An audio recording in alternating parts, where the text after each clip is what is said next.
Hello, and welcome to Module 2. This is a big one, and it's going to feel like a lot, but you don't have a big assignment or anything, just your blog and your discussion this week. So don't worry. This is an exploration week, and I feel a little bit bad because I can't remember who it was, but somebody had said in one of the discussions, I think that you need to be mindful when you're looking at new technology. You have to look at it with a purpose in mind. And I was like, ooh, it's actually a really good point. I don't usually set that context. So, what I do want you to do is, as you're looking at these tools, and next week, as you're looking at apps, I want you to be thinking about in your practice, or if you're not in a library or a school now, in your theoretical practice, what do you think are going to be things that you would like to work with, that you would like to introduce to students and colleagues? Um, the nice thing about this job is that you have a lot more self direction than classroom teachers. There's no testing that's, making sure you're doing your job. There's generally no set curriculum that you have to follow. So it does free you up. So really, when you're looking at these, just think about things that you can put in your little arsenal that you can use later. Okay, the tasks for this week is watch this video. Well done, you're halfway there. A third of the way there. Let's not kid ourselves. Then you're going to read the page, which is going to say essentially the same thing that I'm saying in the video, but I do, have certain details in one that might not hit the other. It's really important to read carefully. I've noticed that a couple of things that people have asked me about, they are listed, but you have to read carefully. The other thing is, before I forget, because this class was split into two, there were some issues with the links for PDFs. So I believe that if I put it in the module, you can pull it from either course. But if I put it, underneath in the little resources in the module block itself, if I put it as a link on the page, it tends to not work. So if I list something, it's going to be either a live link to a website, which will be right there, or it'll be a PDF that's below. The other thing is, if something is required, I will put required on it. Otherwise, consider it optional. But I tend to put a lot up there because I want to make sure that, some people are starting from here. As always, there are several people in this class that I'm like, oh, they know way more than me. So, I want you to have jumping off points if you're already comfortable with the topic, but I want to have enough scaffolding if you're not. So that's that. What we've got today is, so you're going to watch a video, read this page, explore the resources below, and then investigate tools, and then post the tools that you've looked at in your blog and put live link. If it's something you're going to, either way, really, put a live link, because that way you can always get back to it. If anyone's reading your blog, they can find it as well. And in the discussion, the same.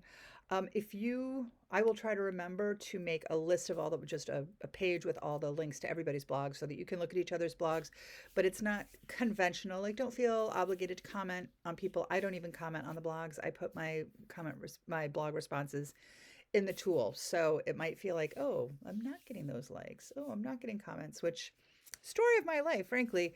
But, don't feel like that's another thing on your plate to be commenting and such.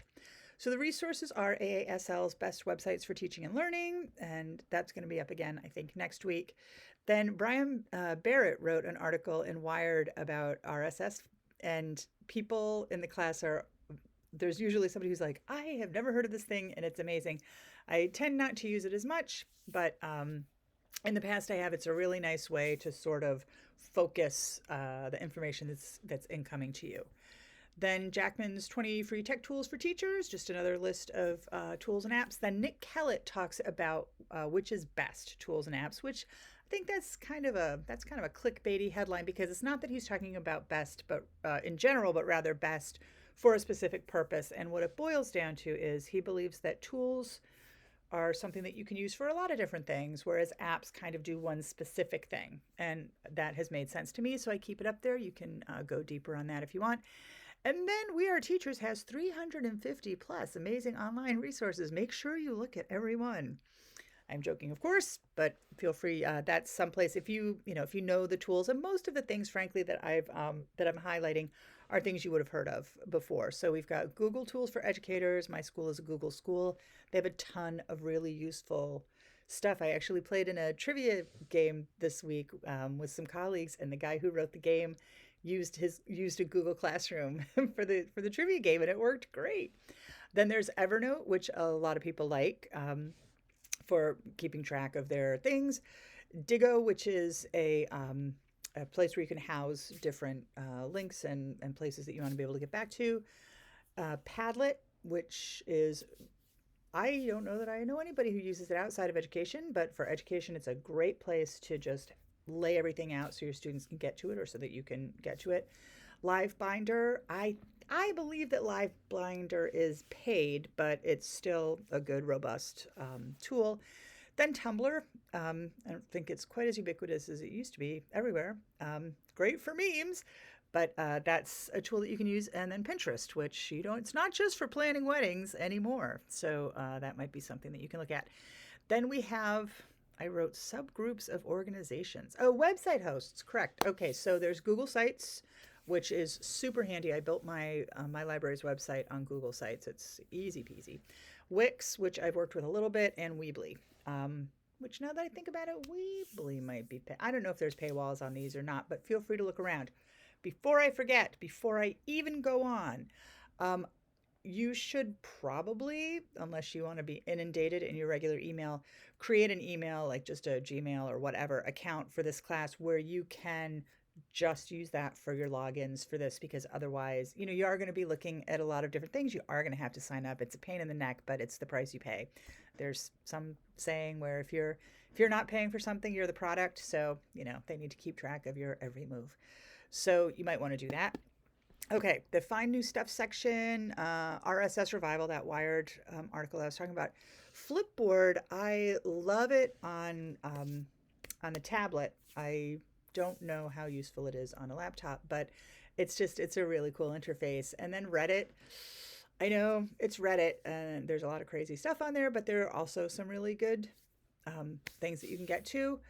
And then the last section is keep track of your books and find new books. We are, after all, librarians. So Goodreads, of course, is fantastic. I use it not real well. Like, I don't put up what I'm reading, but I do a lot of research of books in there.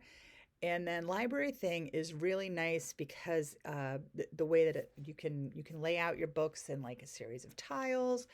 You can do a lot with it. I use that to warehouse my possible summer reading titles for my school. And then every time I read something, I'm like, oh, that looks pretty good. Or I hear about something, I put it up in my Library Thing. And then when I finally get around to, sorting through that, I've got everything all in one spot. Okay, so I believe that the paragraph stuff is the same. And there you go. Okay, so no big assignment outside of the discussion in the blog. I think I said it before, but I'll say it again because some people have asked about like February vacation. You can always turn in work late. I don't have a problem with late work, but just know that you won't get feedback on it. Late work, you get a grade, and that's it. No feedback. The discussion is the only thing. Your discussion really needs to take place within that week because your colleagues are depending on it. It's a give and take, and I'm thrilled that both groups have already, it definitely has that vibe. So yay! I don't go in that often, but I did figure out how to respond via mail to people's stuff. So I have sent out a few of those. Probably going to do that less because I'm really bossy and I don't like to insinuate myself in the conversation. I really like to see where you all take it. So I'm gonna try to restrain myself. We'll see how that goes. So I don't have any grading to do yet, so I'm gonna go off and have fun this Saturday. But from here on out, I'm gonna try to hack away at things a little bit at a time because you're a big bunch this year or this semester.